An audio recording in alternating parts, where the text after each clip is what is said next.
Hello my dear students. तो जैसा कि आपको पता है कि आपका कल एग्ज़ाम है साइंस का। तो बेटा हमने काफ़ी अच्छे तरीके से मेहनत कर ली है। मैंने आपको पीवाईक्यूज़ भी करवाए हैं, ठीक है। पीवाईक्यूज़ करी हमने, एनसीईआरटी करी है। अब इसके अलावा जो हमारा काम बचता है, देखो, अगर अब आप ये सोचोगे कि मैं सब चीज़ पढ़ लूँ, सब चीज़ रिवाइज़ कर लूँ, तो अब ये कुछ नहीं होता। अब आप कुछ नहीं कर पाओगे। अब आपको टेक्निक पता होनी चाहिए कि किस टेक्निक से मैं मैक्सिमम आउटपुट निकाल सकता हूँ। देखो, आता सभी को है, सब ने पूरा साल पढ़ा है, लेकिन दिक्कत ये होती है कि जो स्टूडेंट्स होता है ना, वो उसे एक पेपर करने की टेक्निक नहीं होती।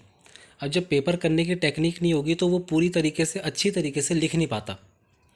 तो यही बेटा बात होती है कि मान लो जैसे कि मैंने आपके सामने ये पिछले साल का प्रीवियस ईयर पेपर मैंने लगाया हुआ है, ठीक है। तो बेटा टेक्निक क्या होती है, मैं ज़्यादा वीडियो को लंबे नहीं रखूँगा जिससे कि आपका टाइम वेस्ट ना हो, अपनी पढ़ाई करो, ठीक है, रिवीजन करो जो भी है। बेटा क्या होता है कि जब भी आपका पेपर आए, तो शुरुआत में जो होते हैं ना 15 मिनट, शुरुआत में 15-30 मिनट होते हैं, कुछ 15-20 मिनट होते हैं। तो यहाँ पे बोला जाता है कि ना पेपर की स्कैनिंग करो, पेपर को स्कैन करो। तो बच्चा स्कैन करते ही रह जाता है। देखो, मैं अपने सब्जेक्ट के अकॉर्डिंग बता रहा हूँ, मैं साइंस के सब्जेक्ट के अकॉर्डिंग बता रहा हूँ, बाकी सबका अलग अलग हो सकता है, ठीक है। तो मैं साइंस के अकॉर्डिंग आपको बताऊंगा कि बेटा जब आपको टाइम मिले शुरुआत में, तो स्कैन करने के साथ साथ आप ऐसे क्वेश्चन ढूंढिए जो क्वेश्चन आप सबसे पहले करेंगे। स्कैन करने का ये मतलब नहीं होता सारे क्वेश्चन पढ़े जा रहे हैं पढ़े जा रहे हैं। जो क्वेश्चन लगता है कि यार ये मैं क्वेश्चन करूँगा, ये मैं क्वेश्चन करूँगा, ये मैं क्वेश्चन करूँगा, तो वो क्वेश्चन करते करते आपका क्या होगा, कॉन्फिडेंस बढ़ेगा। तो जैसे ही जब आपका लिखने का टाइम का स्टार्ट होगा ना, तब आप वो क्वेश्चन स्टार्ट कर देना लिखना। और दूसरी बात बेटा, कि जो ये प्रीवियस ईयर में क्वेश्चन आपको दिख रहे हैं, जैसे कि मान लो ये एक एक नंबर के क्वेश्चन हैं, ठीक है, ये एमसीक्यू होते हैं। ये बेटा टाइम कंज्यूमिंग होते हैं, दिख रहे हैं आपको, ये 8 question, 9th question, 10th question, ये सारे जो आपके क्वेश्चंस हैं ना, ये आपके अभी क्या टाइम कंज्यूमिंग है। अभी आपका माइंड क्या है, बिल्कुल फ्रेश है, अभी आपका फ्लो नहीं बना। तो अभी फ्लो में आप ऐसे कंसेप्चुअल चीज़ ऑप्शन वाली करने लग जाओगे जहाँ पे अलग अलग ऑप्शन है, जो सब के थोड़े बहुत 2 या 3 आंसर एक जैसे लगते हैं। तो वहाँ पे आप अपना क्या करोगे बेटा, टाइम गवाओगे। तो यही होता है पहले पेपर में क्वेश्चन टिक लगाने का, यही मतलब होता है कि मैं ऐसे 3 नंबर के, ऐसे 5 नंबर के क्वेश्चन करूँगा जिसको मैं सबसे पहले करके अपना टाइम बचा लूँ। और टाइम अगर बचाओगे तो आप पैनिक नहीं होगे, ठीक है, आप आंसर राइटिंग अच्छी करोगे। तो आपको ऐसे ही करना है, जैसे कि मान लो आपने सेक्शन ये हटा दिया, सेक्शन सी में आ गए।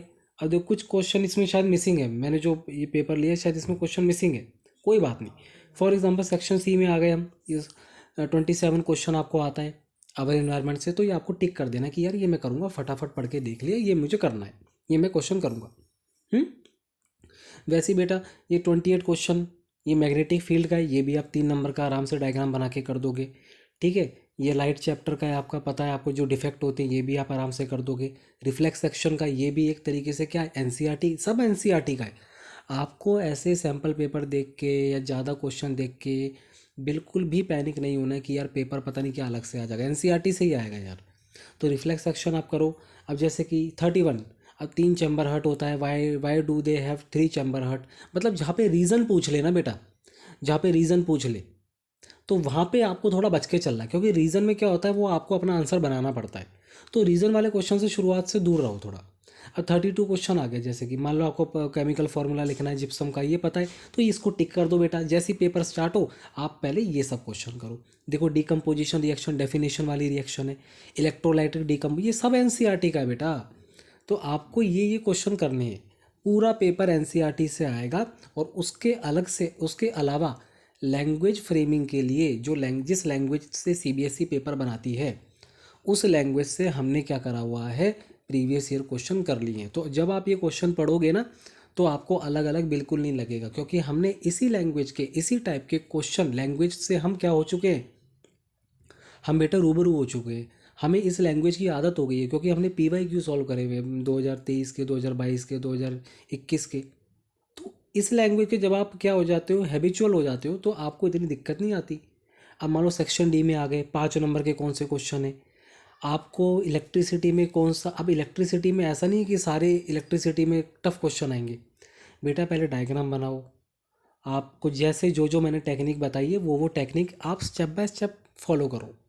एक लाइव पूरे क्वेश्चन को एक साथ सॉल्व करने की कोशिश करोगे, आप फंसोगे। 5 नंबर के क्वेश्चन में पूरे क्वेश्चन को एक साथ सॉल्व करोगे तो आपका बुरा हाल हो जाएगा। तो जैसे जैसे लाइन बोलते जाए वैसे वैसे क्ल्यू लेते जाओ, हिंट लेते जाओ और उसको ड्रॉ करते जाओ। एकदम से बिल्कुल मत बनो कि यार सब चीज़ एक बार में कर दूंगा, ठीक है। तो ये देखो क्वेश्चन है, ये थोड़ा पेपर उल्टा पुल्टा है, सेक्शन बी आ गया। अब पेरिफेरल नर्वस सिस्टम क्या होता है, जितनी भी नर्व्स होती है हमारी, जो सी हैं आपके स्पाइन से निकलती हैं और ये ब्रेन से होती है, पेरिफेरल नर्वस सिस्टम है आपका, ठीक है। ह्यूमन प्रोटेक्ट क्यों करता है मैकेनिकल इंजरी से, कैसे करता है, उसमें फ्लूइड होता है जो शॉक से बचाता है, ठीक है। ये सब आपको लिखने हैं। प्लांट से आ गया वन डायरेक्शनल, तो ये करनी, ये सेक्शन बी में ज़्यादा रीज़न वाले ज़्यादा क्वेश्चन आते हैं, यहाँ डेफिनेशन कम आती है भाई। जैसे पेप्सिन का ट्रिप्सिन का क्या रोल होता है, कैसे ये अलग होते हैं, तो यहाँ पे आपको ना बच के चलना है, चूज़ी बनना है बेटा आपको, शुरुआत के 1 घंटे में चूज़ी बनना है। मतलब वो क्वेश्चन मैं सॉल्व करूँगा जो जो मेरे को फटाफट आता है। जैसे 24 question, to magnetic field and do not intersect each other, why, क्योंकि भैया एक ही पॉइंट पे दो डायरेक्शन नहीं दिख सकती। एनसीईआरटी के क्वेश्चन है, एनसीईआरटी के लाइनों में दिया हुआ, पता नहीं आप क्या देख रहे हो क्या नहीं समझ में आ रहा, थोड़ा खुद से भी एनालाइज करो बेटा, ठीक है। 25 क्वेश्चन डायग्राम वाला है, पैटर्न बनाने जैसे पैटर्न पूछ लेगा। 26 क्वेश्चन ये भी टिक कर दो, ये भी मैं सॉल्व करूँगा। क्या मैं 35 क्वेश्चन करूँगा? हाँ बिल्कुल करूँगा यार, ये होमोलोगस सीरीज़ हमने कई बार पढ़ा हुआ है, तो इसको करूँगा मैं। चाहे और वाला करो चाहे ये वाला करो, वो आपके ऊपर डिपेंड है, ठीक है। मैं 35 भी करूँगा, क्या 36 कर सकता हूँ क्या मैं?